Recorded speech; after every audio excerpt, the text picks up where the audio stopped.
La France va ouvrir une base militaire au Kenya. Après avoir été expulsé du Mali, du Burkina Faso et du Niger, Emmanuel Macron se tourne vers celui qui semble être son meilleur ami africain actuellement, William Ruto. Regardez comment il se salue.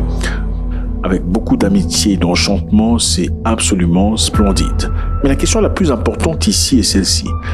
Les Africains ont-ils les mêmes ennemis? Combattent-ils pour les mêmes objectifs? On le découvrira tout de suite. Dans les images que vous voyez, on voit évidemment M. Emmanuel Macron, président de la République française, dans son jogging matinal avec la légende du marathon kényan. Évidemment, on le voit en discutant pendant qu'il court. L'athlète est décomplexé. Les deux hommes sont manifestement escortés par les services de sécurité du président français.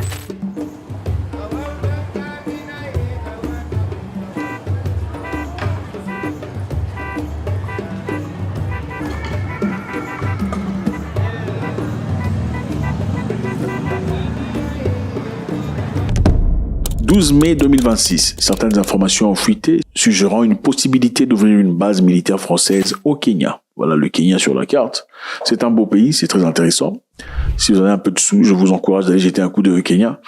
C'est un pays qui va vous enrichir mentalement en tout cas. Bon, on va essayer de voir. Est-ce que la France compte vraiment ouvrir une base militaire au Kenya? Et qu'est-ce que ça représente pour l'Afrique?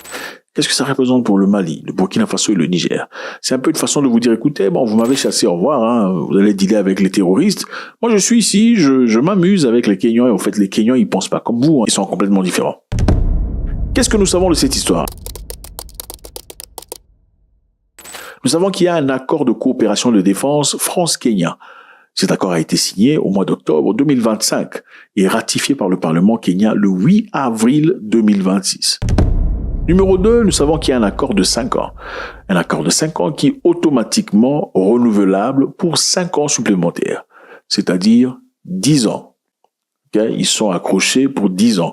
Qu'est-ce que cet accord couvrira? L'accord couvrira la formation conjointe, la sécurité maritime, le renseignement, les opérations de maintien de paix et de l'aide humanitaire.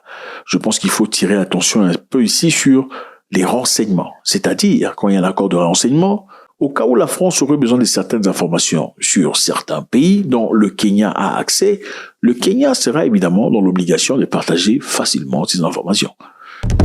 Nous savons qu'il y a 800 militaires français qui sont arrivés à Mombasa. Ça, c'est Mombasa, la port la plus grande kenyane. Ils sont arrivés juste avant la ratification pour des exercices conjoints avec les forces de défense du Kenya.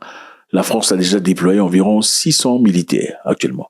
Donc, les forces kenyanes ont été entraînées par des cadets français militaires. C'est ça.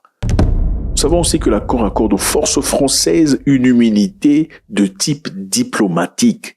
Immunité de type diplomatique que reçoivent les Français. C'est-à-dire la France a la juridiction principale sur les crimes commis par ses soldats en service.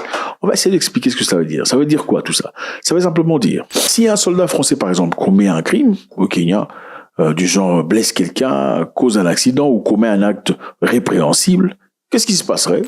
C'est la France qui décide de ce qui lui arrive et non le Kenya. Donc, le monsieur peut faire ce qu'il veut, il peut faire n'importe quoi, il peut gifler quelqu'un s'il le désire, il peut prendre une femme de force s'il le souhaite, mais ça ne se passera pas au Kenya. En tout cas, les réprimandes se font en France, ce n'est pas au Kenya. Le Kenya n'a donc pas de juridiction sur ce soldat qui aurait commis quoi que ce soit comme erreur. La police et les tribunaux kenyans ne peuvent pas généralement ni arrêter ni punir le militaire. La France dispose du droit principal, c'est-à-dire la juridiction pour enquêter, pour juger et décider de la peine de la personne. Les Kenyans sont très en colère par rapport à ça. Okay. Ils sont très en colère. Les critiques affirment que cela signifie que les soldats français peuvent désormais commettre ce qu'ils veulent, des actes répréhensibles et tout le bazar. Le Kenya perd le pouvoir. Okay? Le Kenya perd le pouvoir de ce qui se passe sur son propre territoire. Ça, ce sont les Kenyans qui sont forts dans leurs paroles.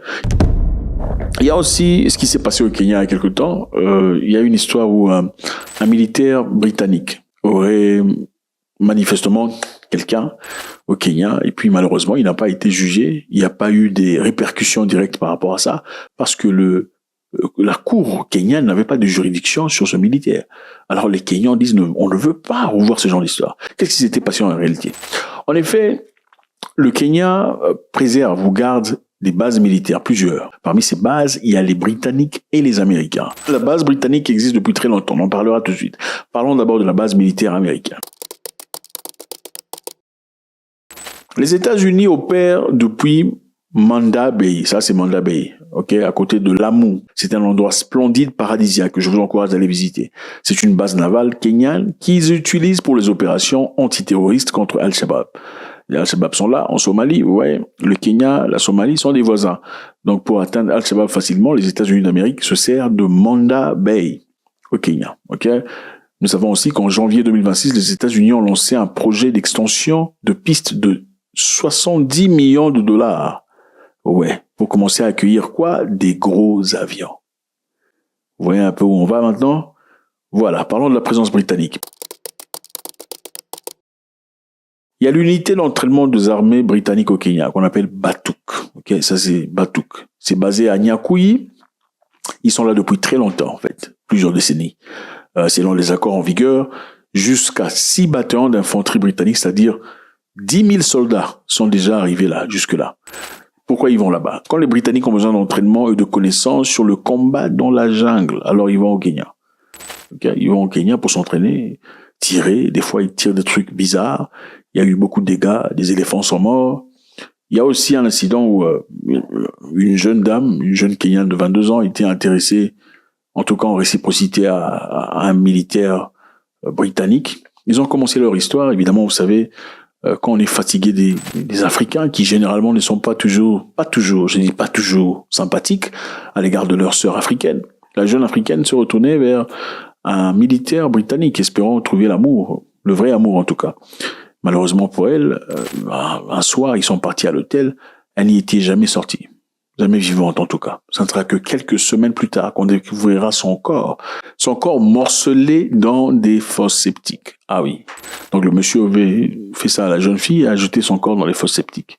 Et comment on sait que le corps de la fille était dans les fosses septiques? C'est parce qu'un autre militaire appartenant au même département était parti accuser, disant « Le monsieur là-bas, il est rentré ici un soir et m'a dit qu'il aurait coupé la fille en morceaux et l'a jeté dans une fosse septique. » Alors qu'est-ce qui s'est passé ensuite?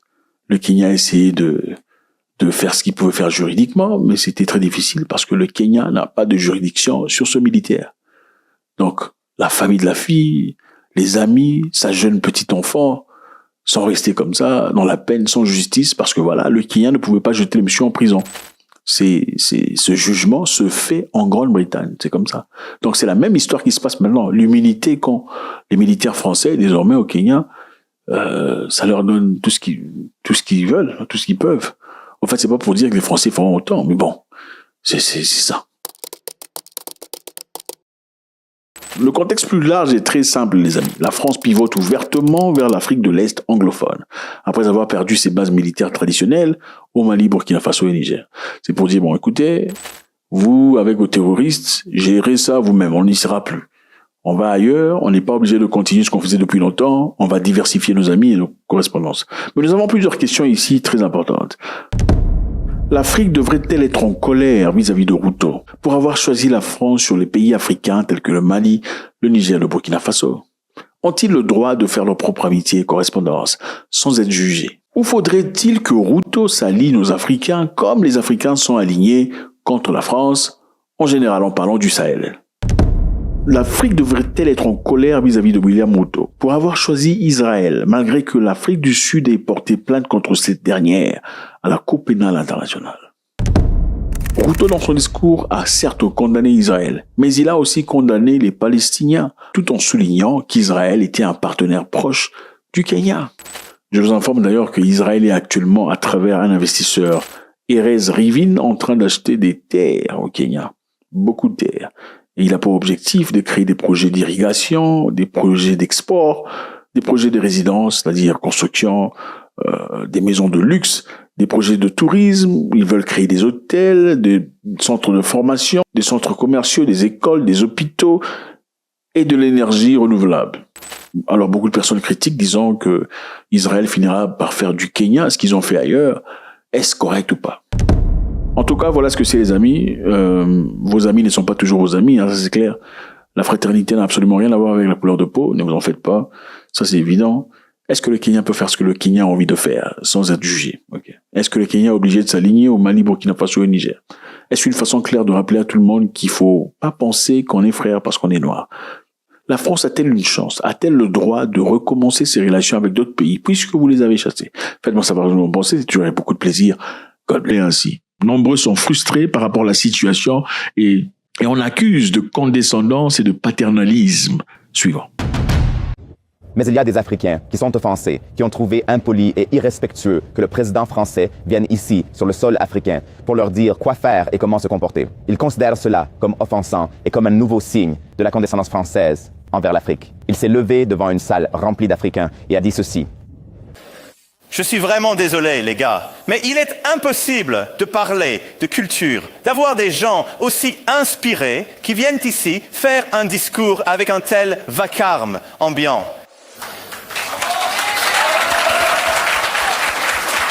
C'est donc un manque total de respect. Je suggère donc, si vous voulez avoir Pour certains, Emmanuel Macron manque cruellement de respect. Ils y voient une forme d'infantilisation, celle d'un ancien maître colonial qui donne des leçons. Un président africain oserait-il agir ainsi à Paris? Macron le ferait-il aux États-Unis? Il s'est arrogé, de manière tout à fait inédite, une autorité qu'aucun autre président africain n'oserait jamais s'octroyer en ces lieux. Certes, le brouhaha ambiant agace et il a sans doute bien fait de vouloir calmer ainsi la salle, mais l'image qui en ressort est absolument désastreuse, venant contredire frontalement toutes les promesses d'égalité prônées par Emmanuel Macron. C'est précisément pour cette raison que vous êtes aujourd'hui rejeté en Afrique de l'Ouest et que les anciennes colonies suivent désormais ce même mouvement. Que pensez-vous de cette situation? Comment ça s'est passé? Le contexte est simple. Emmanuel Macron, président de la France, a réalisé que la France a perdu beaucoup de secteurs, beaucoup de présence en Afrique, dans le Sahel. Maintenant, il faut créer une relation nouvelle avec autres pays africains qui ne sont pas nécessairement colonies de la France. La relation a bien commencé avec le Kenya. Ils ont organisé Africa Forward au Kenya, un événement très grand où se réunissaient plusieurs leaders africains et Emmanuel Macron en discussion pour l'avenir. Alors, l'incident s'est passé où? L'incident, évidemment, s'est passé dans une session jeunesse. Beaucoup de personnes disent qu'il s'adressait aux dirigeants africains ainsi. L'incident s'est passé dans une session jeunesse du Africa Forward, essayant de créer la future makers, donc des future makers, des gens qui feront le futur, la jeunesse qui sera à la tête du futur. On va essayer de voir beaucoup de clarté ce que ça veut dire à l'université de Nairobi, dans le cadre de Africa Forward. Alors, y avait-il des dirigeants africains? Oui, il y en avait quelques-uns. Pas beaucoup, mais quelques-uns. Il y avait aussi William Ruto en présence. On parle de Bola Tinubu, Alassane Ouattara et quelques autres dirigeants africains et de Brice Oligui Nguema aussi, cités parmi les personnes dans la salle. Alors, on revoit ici la vidéo encore une fois. c'est déjà, Steve, tu n'attends pas ton tour. Macron demande le micro et suivant ce qu'il dit. Je vais m'employer à rétablir l'ordre. Je vous demande pardon, excusez-moi, tout le monde. Hey! Hey! Hey! Ok, ça c'est très français. Hey, hey, hey! Oh, hey, arrêtez, c'est pas possible. Ok, continuons. S'il vous plaît. Je suis désolé, tout le monde, mais c'est impossible de parler de culture, d'avoir des gens aussi inspirés qui viennent ici faire un discours dans un tel vacarme. Monsieur Macron est en train de parler en faveur de qui? Parle-t-il en faveur de Macron, de la France, ou parle-t-il en faveur des personnes qui sont derrière lui? Donc, ces gens qui sont dans la culture, qui expriment leurs idées culturelles dans une salle pleine de personnes attentives à la culture. Évidemment, monsieur Macron parle en faveur de ces personnes qui sont derrière lui. Ce n'est pas pour lui-même, n'est-ce pas? Continuons. Qu'est-ce que vous remarquez ici? Les gens sont en train d'acclamer, n'est-ce pas? On a acclamé. C'est un manque total de respect. Je suggère donc que si vous souhaitez avoir des entretiens bilatéraux ou parler de quelqu'un d'autre, c'est un manque de respect. Je suggère que si tu as quelque chose à dire qui n'a absolument rien à voir avec ceci, allez dans la salle à côté, allez discuter. Alors, qu'est-ce que vous en pensez? Beaucoup de personnes disent que c'est de la condescendance, c'est du paternalisme. Comment osent-ils parler aux gens comme ça en Afrique? Vous savez, quand c'est bien, c'est bien. Quand c'est mauvais, c'est mauvais. Il ne faut pas être biaisé au point où vous devenez aveugle aux situations les plus élémentaires. On peut ne pas être d'accord avec ce que Macron dit dans certains cas, ou comment il agit dans certains domaines, comment il fait les choses dans certains pays en Afrique. Mais quand c'est sale, il faut le dire. Ok? Vous ne pouvez pas aller dans une salle où les gens parlent de culture, on essaie de discuter, on fait du bruit dans la salle. On rentre encore derrière. Regardez, après avoir parlé, qu'est-ce qui se passe? C'est impossible de parler de culture, d'avoir des gens aussi inspirés qui viennent ici faire un discours dans un tel vacarme.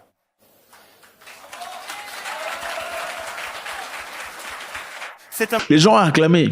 Pourquoi ont-ils acclamé? Si Macron racontait des bobards, qu'il n'y avait pas du bruit dans la salle, pourquoi les gens ont acclamé? Non, attendez, je vous comprends. Je comprends tout à fait le sentiment que vous avez. Mais ce qui est correct est correct. Pourquoi les gens ont acclamé? Les gens ont acclamé parce que Macron dit la vérité. Sont-ils tous imbéciles et c'est seulement vous qui êtes intelligents? Non, on se pose la question. Les gens qui sont dans la salle, on parle des leaders des pays, on parle des gens importants au Kenya, on parle de la jeunesse aussi. Sont-ils tous imbéciles? Ils n'ont rien compris, ils ont acclamé, c'est seulement vous qui avez compris. C'est la question qu'on se pose. S'ils ont acclamé, c'est-à-dire qu'ils sont d'accord avec ce que Macron a dit.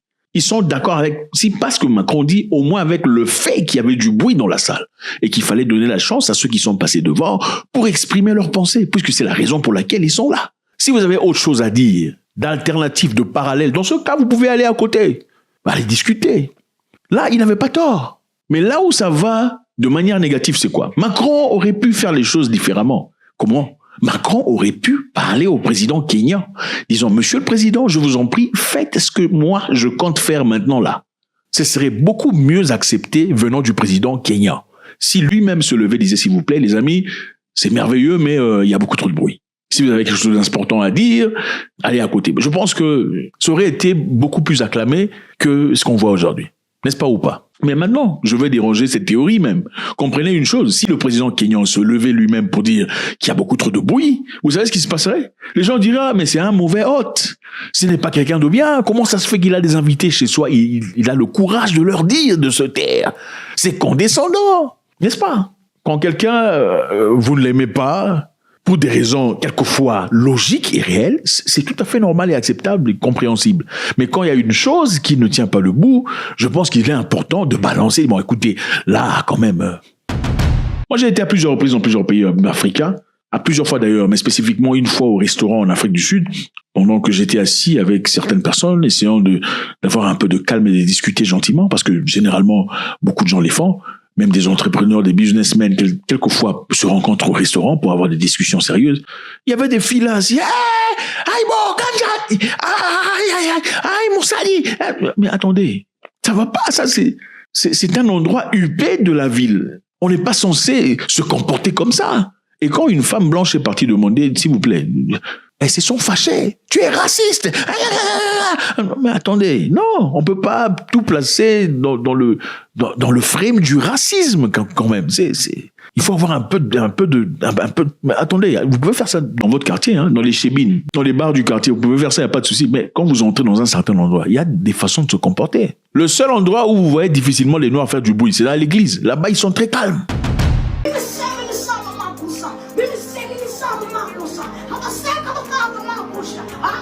Là, le pasteur parle, tu te tais. Mais quand c'est ailleurs, dans une réunion, je sais pas, industrielle, réunion économique, réunion d'entrepreneuriat, il y a toujours du bruit. Même au mariage des gens, pendant que le prêtre est en train de... Vous faites du bruit, c'est vrai, il faut dire la vérité. Ok? Et ce n'est pas moi qui le dis, suivez. Les gars, quel pays africain ne fait que du bruit? Genre, quand je dis du bruit, je parle de ces pays africains qui... je sais pas trop. Numéro 1, le Nigeria. Numéro 1, le Nigeria. Et je pense qu'on est tous d'accord pour dire que le Nigeria, c'est à 100 à l'heure. Vous voyez pas? Ne vois-tu pas que ma force est devenue trop grande? Attendez, j'entends du bruit. Je suis devenu vraiment énorme. Je sais. Les gars, il y a un bruit de dingue. Yo, way. Numéro 2, les Kenyan Ansem, c'est certain. J'ai rien contre eux, je les adore même. Mais mon Dieu, en soirée ou en club, j'y vais jamais, mais bon. Tu verras toujours des Kenyans faire un boucan pas possible.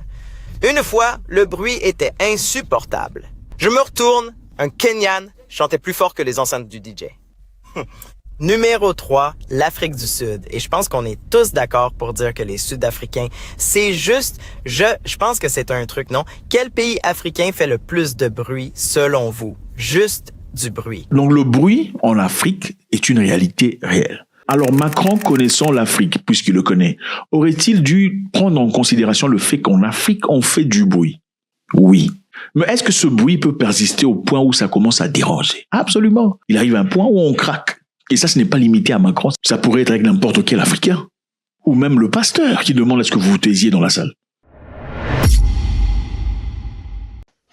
Il m'arrive parfois d'avoir honte de ma façon de parler. Parce que quand je parle, les gens diront que je crie. Parce qu'ils ne comprenaient pas ma situation. J'ai grandi dans un environnement bruyant. La pollution de l'air. Du bruit partout, des générateurs partout. C'est pour ça que je parle fort. Ce n'était pas de ma faute. C'était la façon dont j'ai été élevé et l'environnement dans lequel j'ai grandi. Le Nigérian qui dit, bon, moi je parle fort parce que je suis né et j'ai grandi dans un milieu bruyant. Okay? Les générateurs d'électricité et tout le bazar. Donc il faut que je parle à haute voix, sinon ça ne fonctionne pas. En attendant, Emmanuel Macron a passé du bon temps en Afrique. Il faut le dire, le Kenya est un pays très intéressant. Suivez.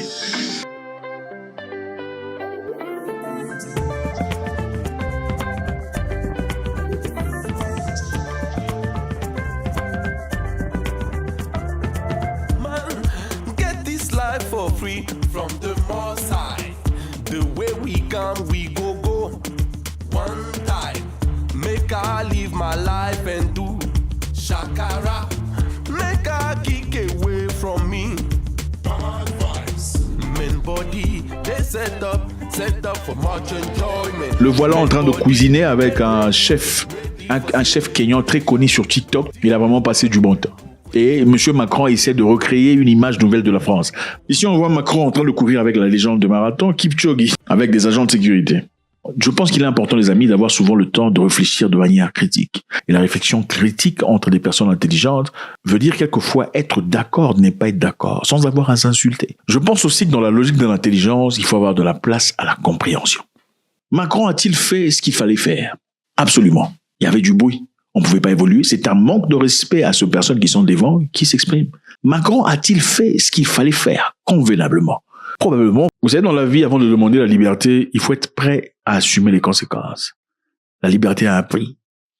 Il faut payer ce prix. Si vous n'êtes pas prêt à payer le prix de la liberté, il ne faut pas la chercher. Parce que vous serez encore plus esclave et couvert de honte. Le Zimbabwe va restituer des fermes aux Blancs. Ah oui, je sais que vous ne vous y attendiez pas, mais c'est une réalité humiliante. Une réalité humiliante où le Zimbabwe va devoir restituer des fermes aux Blancs pour pouvoir évoluer dans la vie, parce qu'ils ont trop souffert. On va suivre cette édition. Le gouvernement zimbabwéen, les amis, sous la présence de ce monsieur-là, Emmerson Mnangagwa, qui est le président de la République, a annoncé la restitution de 67 fermes appartenant aux étrangers. Quels étrangers? On parle ici des gens issus du Danemark, de Suisse, d'Allemagne, des Pays-Bas et parfois de la Yougoslavie. Les raisons sont plusieurs, on va essayer de voir quelques-unes ici. L'obligation légale, c'est-à-dire les saisies violées d'après eux les traités internationaux de protection d'investissement, et le Zimbabwe faisait face à des arbitrages internationaux coûteux, c'est-à-dire la restitution des fermes pourrait donner une image positive, régler les litiges sans déplacer les occupants actuels. La réalité est quoi, les amis? Ok, il faut essayer de rentrer dans l'histoire pour comprendre.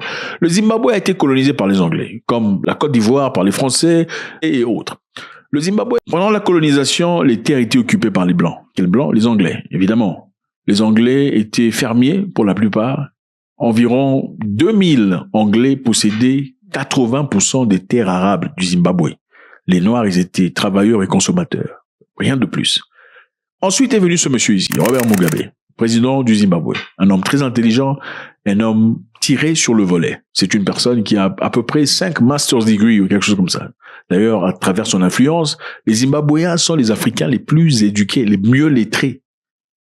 Aujourd'hui, ils vont à l'école, ils finissent l'école. Vous verrez beaucoup de Zimbabwéens que vous rencontrez dans la vie ont un master, doctorat et autres bazar. Mais souvent, malheureusement, travaillent des travaux bidons quelque part en Afrique du Sud. Humiliants. Retournons chez Mugabe. Mugabe voulait quelque chose de très intéressant pour son peuple. Que voulait-il? Mugabe voulait récupérer les terres entre les mains des fermiers blancs pour en donner aux Noirs. Pourquoi? Il pensait que c'était l'équilibre social. Vous ne pouvez pas venir dans notre pays, prendre toutes les terres et nous laisser les mains bredouilles. Ça n'aurait aucun sens.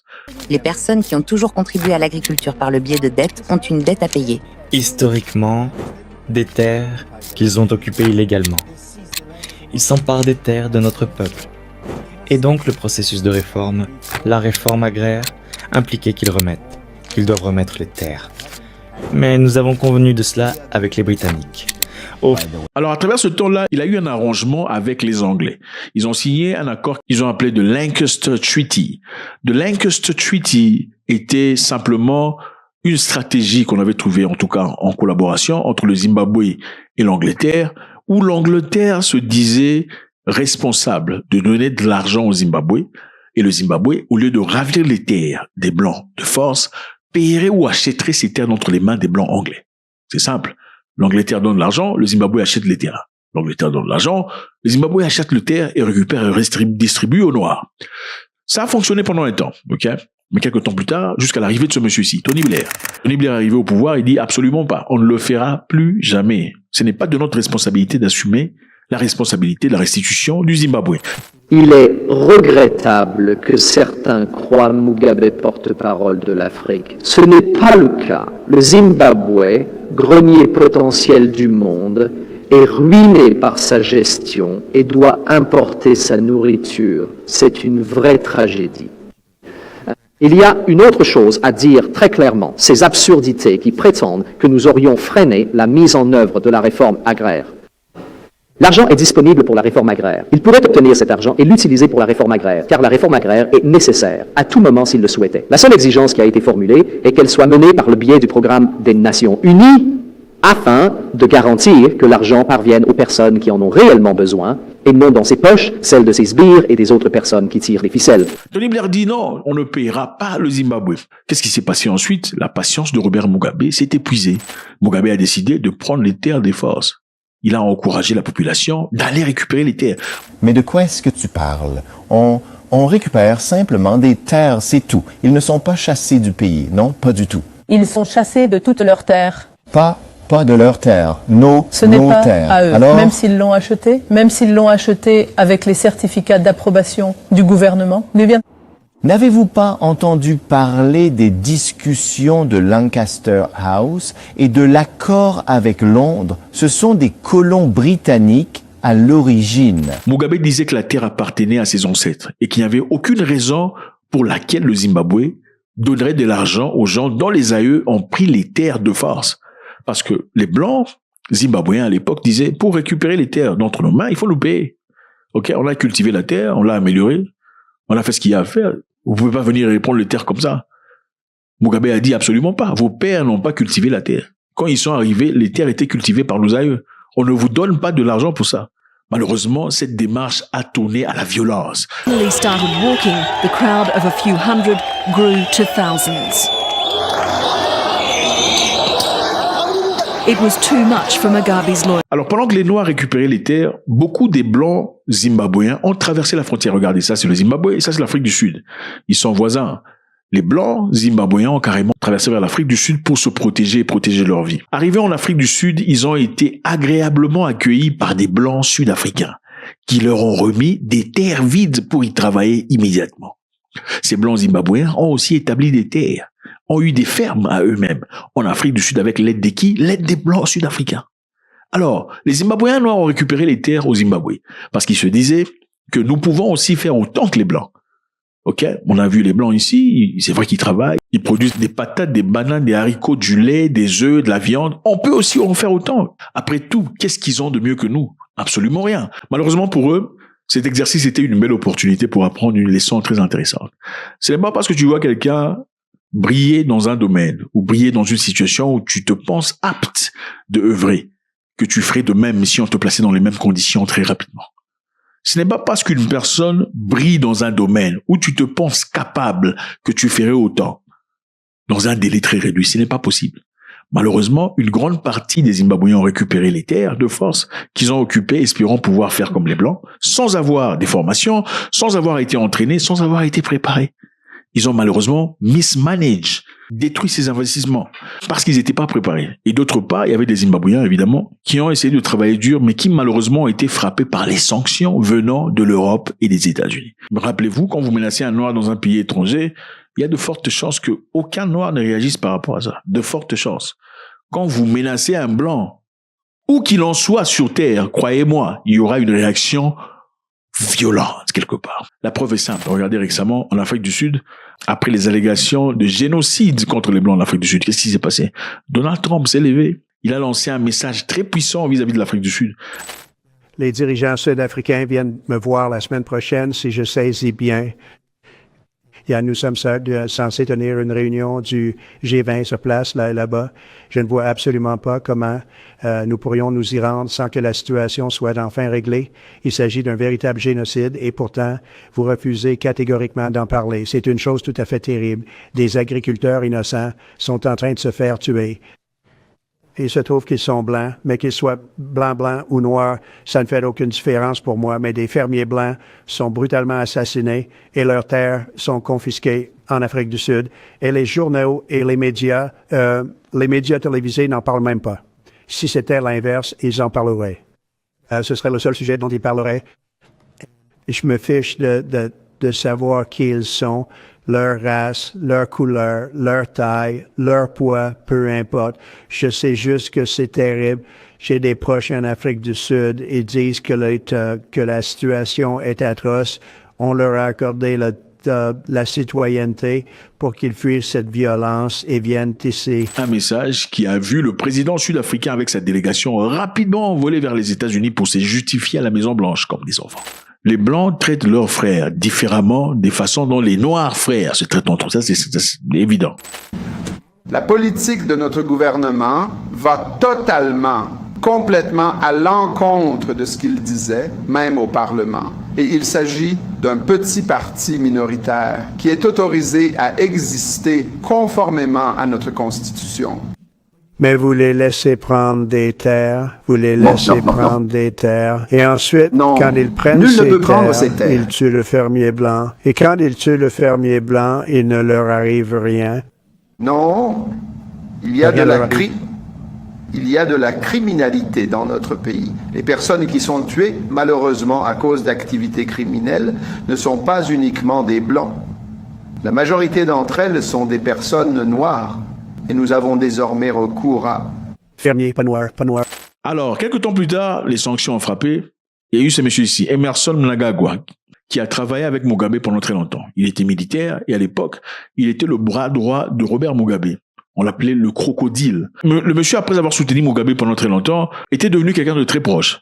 Et en ce moment-là, Mugabe avait épousé cette femme ici, Grace Mugabe. Grace Mugabe et monsieur Mnangagwa n'étaient pas très bons amis du tout. Parce qu'apparemment, certaines personnes disent que Mnangagwa pouvait voir à travers les yeux de Grace Mugabe que c'était une michetonneuse.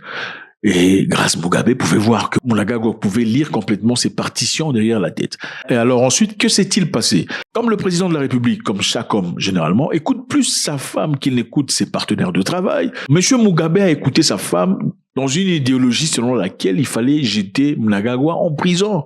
Parce que Mnangagwa voulait, d'après elle, prendre le pouvoir d'entre les mains de Mugabe. Chose qui n'était pas tout à fait correcte. Alors, Mugabe a déployé des gens pour aller arrêter son général, qui était devenu le vice-président à l'époque. Le général s'est enfui parce que c'est une personne aguerrie qui comprend la guerre, qui a fait la guerre, qui a combattu pour la liberté du Zimbabwe à l'époque. Le monsieur est rentré en force, additionné à la peine des Zimbabwéens qui souffraient économiquement, financièrement et toutes les sanctions. Il a pris le pouvoir de Robert Mugabe. Mais évidemment, avec un cœur de grâce, il a épargné la vie de celui qui deviendra l'ex-président Robert Mugabe. Alors, Mnangagwa essaie de réparer son pays. Pourquoi? Parce qu'il remarque que les Zimbabwéens, généralement, traversent vers l'Afrique du Sud cherchant une vie meilleure. Et il y a beaucoup de Zimbabwéens en Afrique du Sud. Ils travaillent comme jardiniers, agents de sécurité ou serveurs dans un restaurant. Et pour la plupart, ce sont des gens qui sont intellectuellement qualifiés, mais qui malheureusement font des travaux de bas étage. Je vous rappelle, il n'y a pas très longtemps, il y a eu une xénophobie en Afrique du Sud. Et une humiliation totale pour beaucoup de Zimbabwéens, malheureusement, qui se voient et disent « Rentrez chez vous, vous êtes sales, vous puez ». C'est ce qu'on leur dit régulièrement, qu'ils puent. Et Mnangagwa veut faire ce qu'il a à faire pour inviter les gens, pour changer un peu de la donne. Alors il a décidé, désormais, les Blancs, On a réalisé notre erreur, on a mal fait. On vous remet les fermes, 67 fermes, on vous les donne. Prenez-les, c'est à vous. Prenez, en tout cas, prenez. On vous donne aussi 146 millions de dollars. Hein? S'il vous plaît, revenez. 146 millions de dollars et 67 fermes pour commencer. On vous en donnera à peu près 400. Ok? Maintenant, la question qu'on se pose ici. A-t-il tort de le faire? Que faut-il faire pour un père, pour sauver la vie de sa famille? Faut-il quelque part rentrer entre les mains de son assaillant? Le temps nécessaire pour avoir la tête en l'air, pour faire une vie pour ses enfants. La liberté a un prix. Quand vous envoyez ou vous renvoyez les colons, il faut avoir des moyens alternatifs. Les moyens alternatifs sont lesquels? C'est les Africains entre eux doivent crier. Les Africains entre eux doivent dealer. Les Africains entre eux doivent s'aimer. Beaucoup disent que la raison pour laquelle le Zimbabwe est à genoux, c'est à cause des sanctions subies par l'Europe et les États-Unis d'Amérique. Mais la question est simple. La Russie subit des sanctions. Mais la Russie vit. C'est vrai qu'ils sont pas florissants, mais ils vivent. Le Zimbabwe n'est pas ni florissant, ni vivant. Pourquoi? Parce qu'aucun pays n'est en train de dealer avec le Zimbabwe. Surtout pas les pays africains. Si on se disait 52 pays africains se décident désormais, puisque le Zimbabwe est sanctionné par les Européens. Nous, on fournit ceci ou cela. Moi, je donne des patates. Moi, j'achète machin des Zimbabwe.